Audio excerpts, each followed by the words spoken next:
Ooh, yeah.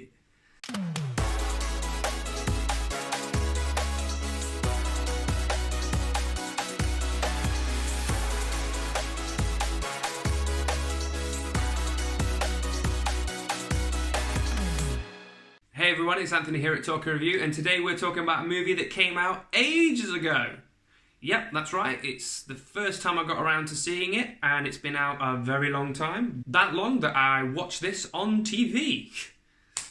Yeah, call me a Marvel fan. So today we're looking at Captain Marvel. So as I said, this is the first time I've seen this movie since it's come out. I wasn't really looking forward to it when it came out. I wasn't really that invested in the character. I saw Endgame, I saw her in Endgame. I didn't feel like her involvement in Endgame warranted for me to go, I need to watch Captain Marvel, because she was a very small part of Endgame, only in it for a short time, and I wasn't really watching it for her.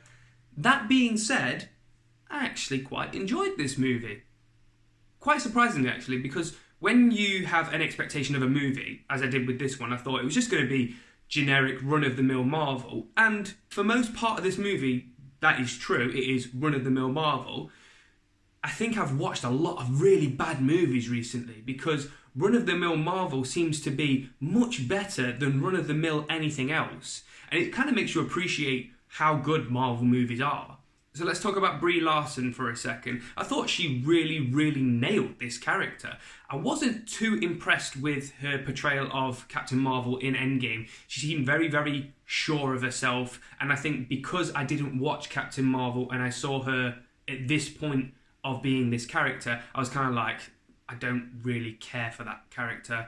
They seem too sure of themselves, and I know that's just going to annoy me if that's the way that they are throughout their own movie, so I'll give that a miss. And I was wrong, to be fair, because her performance in this movie is actually really quite captivating. She only becomes that sure of herself when she is that sure of herself, and what I mean by that is when she knows she can do what she can do, i.e. the end of the movie.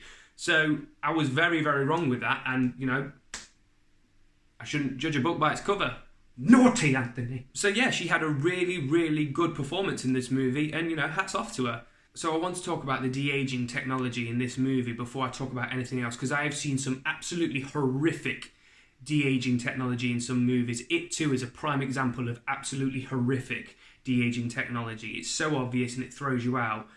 Samuel Jackson in this movie looks like a young Samuel Jackson. It's incredible. There are a couple of scenes where you notice around the mouth area that it's a bit off. And in the action scenes, it's a bit off because I suppose it's harder to track their face in that aspect. But in scenes where they're just there talking, at times I was really looking for it. And only when you're really looking for it, you see it. And I think that's testament to how good that is, because when you're not looking for it, you don't notice it. And I think that's incredible considering all the bad de-aging technology there is out there at the minute.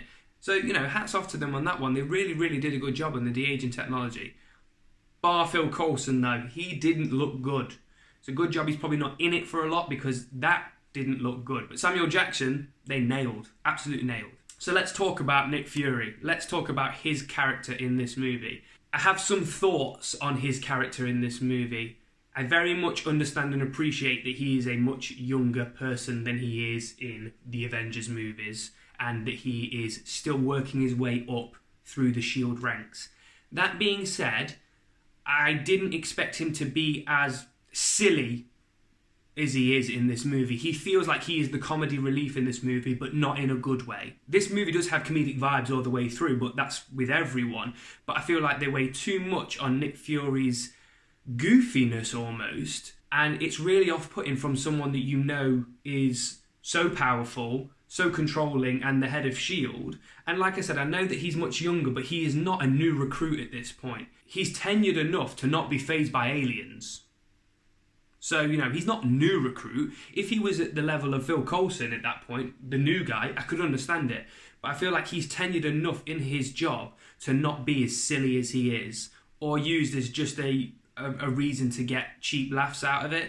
And that falls into a little part of what I want to talk about after I talk about a good part. I thought the female empowerment element of this movie was up there. pretty much every female in this character is depicted in a very strong way, and I think that is perfect for what this movie encapsulates. It encapsulates probably one of the strongest superheroes, and she is a woman, so you need to be able to get that across. But they didn't just do that with her, they did that with other characters in the movie as well, so that was really, really good, and I thought that was a really positive message that they're portraying through this movie all the way through, and I thought that was great.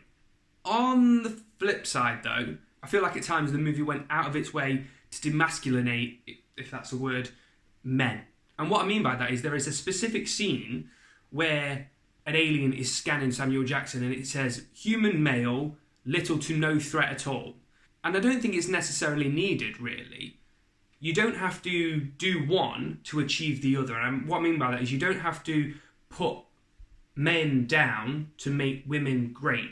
You can make women great by not even mentioning the male aspect of it. And they did that for the majority of this movie, but there were a few times in the movie where I kind of sat there and thought, wasn't really necessary, and all it does is just tries to make a mockery out of men, and I feel like they're only doing that to make women stand out more. And they don't need to, because women stand out great in this movie, and there's no need to try and make that any more than it is, because it's already really, really good. It's just a little thing. I mean, it's not me sitting there saying, I don't like this movie now because it makes men look inferior. It doesn't. There's just a few things that are said that I think probably weren't necessarily needed. They are used as comedy, so it's not like they're taking it so seriously, but again, it's not really that necessary at all, really. The action in the movie, standard Marvel stuff, it was great. You know, you can't really knock the action in Marvel movies because they're all at such a high standard now.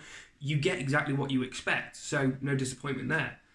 I just think overall I'm kind of disappointed that I had that expectation of it when it came out of the cinema. I kind of wish I did see it at the cinema now, purely from the spectacle of it, because it was a spectacle for the majority of the movie. So yeah, I really enjoyed it, and majority of you have probably seen it by now, but for those of you that haven't, I would recommend going watching it. Absolutely go watch it. If you have seen it though, let me know what you thought of it in the comment section below. Make sure you hit that like and subscribe button as well. Don't forget to check out our playlist of past movie reviews, and make sure you check Facebook and Instagram. We're there. Give us a follow. We might make you laugh. Who knows? And I'll see you guys next time. Peace!